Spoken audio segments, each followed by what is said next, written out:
Right ACB కార్యాలయానికి వెళ్లే ముందు ఫార్ములా ఈ రేసింగ్ పై కేటీఆర్ హాట్ కామెంట్లు చేశారు. ఈ రోజు అరెస్ట్ చేసినా చేయొచ్చన్నారు. తాను అరెస్ట్ చేసినా భయపడబోనన్నారు కేటీఆర్. ఏసీబీ ముందుకి విచారణకు పిలిపించి కొంత మానసికంగా రాక్షసానందం పొందుతూ ఉండవచ్చు, అవసరమైతే అరెస్ట్ కూడా చేస్తారు కావచ్చు.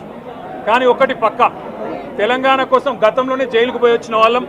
హైదరాబాద్ బ్రాండ్ ఇమేజ్ను పెంచే ప్రయత్నంలో భాగంగా హైదరాబాద్ బ్రాండ్ని కాపాడే క్రమంలో తీసుకున్న ఒక నిర్ణయం వల్ల మళ్ళీ జైలుకు పోవాల్సి వచ్చినా భయపడేది లేదు. ఒకసారి కాదు 100 సార్లైనా జైలుకు పోతాం, కానీ వదిలిపెట్టాం కాంగ్రెస్ ప్రభుత్వాన్ని, కాంగ్రెస్ పార్టీని.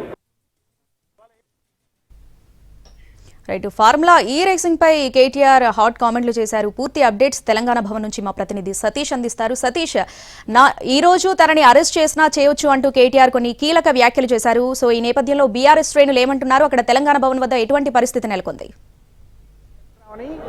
ఏసీబీ ఆఫీస్కు విచారణకు వెళ్లే కంటే ముందు తెలంగాణ భవన్ నుంచి బయలుదేరే ముందు కేటీఆర్ చేసినటువంటి వ్యాఖ్యలు చాలా హాట్ టాపిక్గా మారాయి.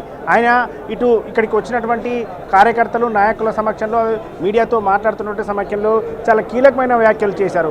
ఇప్పటి వరకు ఆయన ఇదే ఫార్ములా ఈ రేసింగ్కు సంబంధించి 3 సార్లు విచారణకు హాజరయ్యానని, మరొక 30 సార్లైనా విచారణకు హాజరవుతానని చెప్తూనే తనని అరెస్ట్ చేసే అవకాశం ఉందంటూ ఇక్కడ ఉన్నటువంటి కార్యకర్తల అందరి సమక్షంలో చెప్పారు. ఆయనని అరెస్ట్ చేసినా భయపడనని చెప్పారు. తనని ఒక్కరినో ఇద్దరినో అరెస్ట్ చేస్తే సరిపోదని లక్షలాది మంది కేసీఆర్ సైనికులు ఉన్నారు, తనని జైల్లో పెట్టినా సరే తాను ప్రశ్నిస్తూనే ఉంటాను అంటూ కేటీఆర్ చేసినటువంటి వ్యాఖ్యలు ఇప్పుడు బీఆర్ఎస్ శ్రేణులు అయితే ఒక హాట్ టాపిక్గా మారాయి.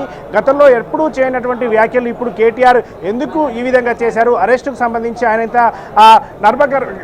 ఎందుకు నర్మగర్భంగా మాట్లాడారు? ఇక్కడ నుంచి విచారణకు వెళ్ళేటటువంటి సమయంలో ఆయన అప్పటి వరకు మీడియాతో మాట్లాడాలని ముందుగా షెడ్యూల్లో లేనప్పటికీ కూడా అప్పుడప్పుడు మీడియాను పిలిచి ఎందుకు మాట్లాడారు? ఈ విధమైనటువంటి వ్యాఖ్యలు, ముఖ్యంగా అరెస్ట్ చేసినా భయపడడం, అరెస్ట్ చేసినా చేయొచ్చు, ఒకవేళ చేసినా భయపడము అని చేసినటువంటి వ్యాఖ్యల్లో ఇప్పుడు తెలంగాణ భవన్లో ఉన్నటువంటి కార్యకర్తలు అందరిలో అదే చర్చ సాగుతుంది.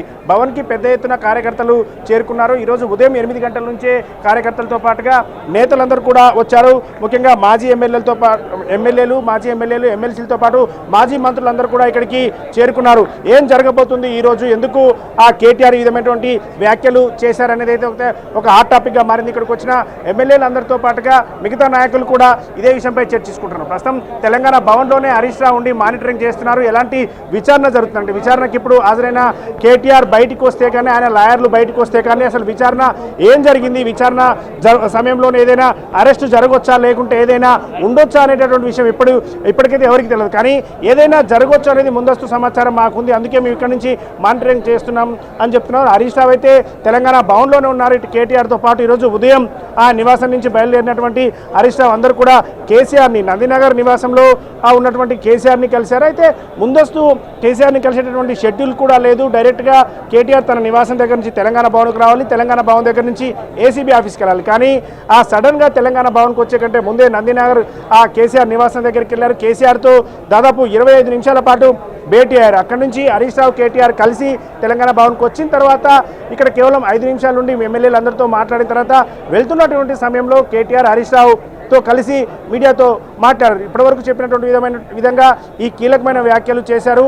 ఇప్పటివరకు నేను విచారణకు సహకరిస్తూనే ఉన్నాను, 3 సార్లు పిలిచారు, అయినా ఇంకెన్నిసార్లు పిలిచిన విచారణకి హాజరవుతాను అంటూనే తమ మీద పెట్టినటువంటి కేసులు కావాలని పెడుతున్నారు, మేము ప్రశ్నిస్తున్నాం కాబట్టి పెడుతున్నారని చెప్తూ అరెస్ట్ చేసే అవకాశం కూడా ఉందని కేటీఆర్ చేసినటువంటి వ్యాఖ్యలు ఇప్పుడు తెలంగాణ భవన్లో ఇటు కార్యకర్తల్లో నాయకుల్లో ఒక ఆందోళన నెలకొంది. ఏం జరుగుతుంది ఈరోజు విచారణలో, ఎలాంటి ప్రశ్నలు వేయబోతున్నారు? ఇప్పటికే 2 సార్లు విచారణ చేసిన తర్వాత కూడా మళ్ళీ ఈరోజు విచారణలో ఏం అడగబోతున్నారు, ఏం జరగబోతున్నది అయితే ఒక కార్యకర్తల్లో ఒక టెన్షన్ అయితే కనిపిస్తుంది.